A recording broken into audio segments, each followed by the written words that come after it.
All right, welcome to this episode, and we're going to be talking about this whole idea of the three songs at your funeral. Where did I get this idea? And no, I'm not looking to be morbid and, like daunting, but it's really important that we build this life with the right perspective and build with the end in mind. That's great leadership.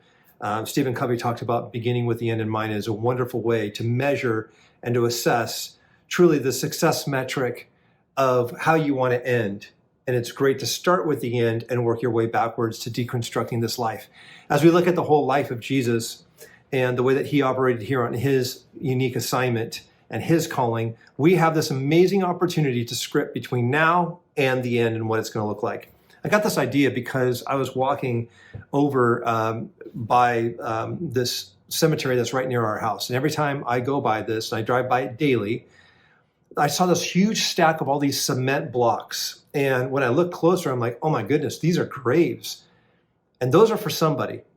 And somebody's got their name on that grave. And the more I thought about that, the more I'm like, man, what do we want our tombstone to say, which you've heard so many different times, but also, what's the highlight reel at the end of our life? But then it really got me thinking about all of these memorials that I've had to be a part of over the last 7 years or so, including my own father. And I found one commonality that happens on every single memorial service. And that's this. There's three songs. And those three songs are 3 minutes each. And those three songs encompass a slideshow of what's going to be at the end of your life. Each one of us is going to have those three songs. I don't know what they're going to be. You might know what they are. But there was one other thing that I found in those slideshows that I've never seen in any of them. But yet it is so important to most of us. And that is this, our career. I haven't been in a memorial service where I look and I go, oh, wow, look at the career they had.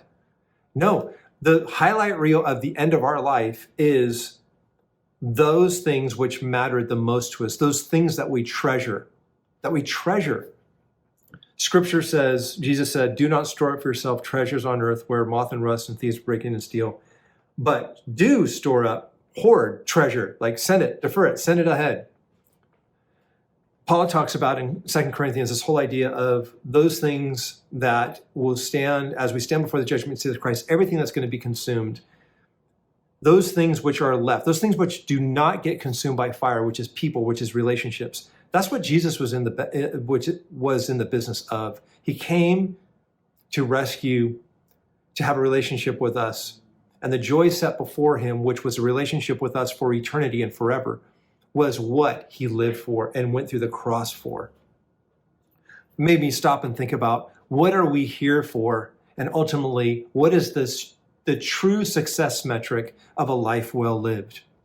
One for sure, we know it's people and we know it's relationships. Why? Because that's what mattered most to Jesus, souls, people. The second thing is faith. How much do we actually increase in our faith? If we really are tied to the God of manna and the God of money, it's most likely we're going to default to a life of security and insulate ourselves from challenges. But a life of faith requires challenge and risk and danger. But our career is typically where we spend a majority of our life trying to solve that riddle, that code, and crack that code. And we find our worth and our self-worth and our net worth, and then we start to think and our achievements and our outcomes is usually found in the career. But the Master's Program does a really amazing job of helping us align in a biblical context as to what is our success metric? How will we truly be wealthy as we stand before the judgment seat of Christ, of saying, as we look back on our time, how do we leverage our time, talent, and treasure and our career to have influence on those relationships that we've had in our life, because those are the things that we can take with us. You will never see a hearse pulling a U-Haul. We will never see us pulling our career into eternity. Did we leverage our career to underwrite those things which had eternal value? That's a whole different type of career. That's a calling. Our calling on our life is going to require so much more than our career ever did. But the beautiful part is, like what Bob talks about, is this whole idea of when your vocation and your vacation start to blend, you can't tell if you're in your career and if you're calling, it's one and the same. But we know that the greatest, truest investment that we can make is in people and in the lives of those that we have influence over. Jesus set the example because if you were to look at what he called his career, it was people, it was relationships. And lastly, I would just say this. Most of us will spend this life claiming that we have a faith, that we belong to the faith that we have in Jesus Christ. But between now and that highlight reel and those 3 songs, those 9 minutes that will show the complete context of our life, did we take what we believed in, that faith, and did we create a faithful life, a life of faithfulness? What's a life of faithfulness? We've met the requirement baseline of faithfulness. What does that mean? Hey, I believe I've come to faith. Now I'm becoming faithful in I'm actually going to consistently, little by little, incrementally, consistently over time, consistently sow into a life of faithfulness.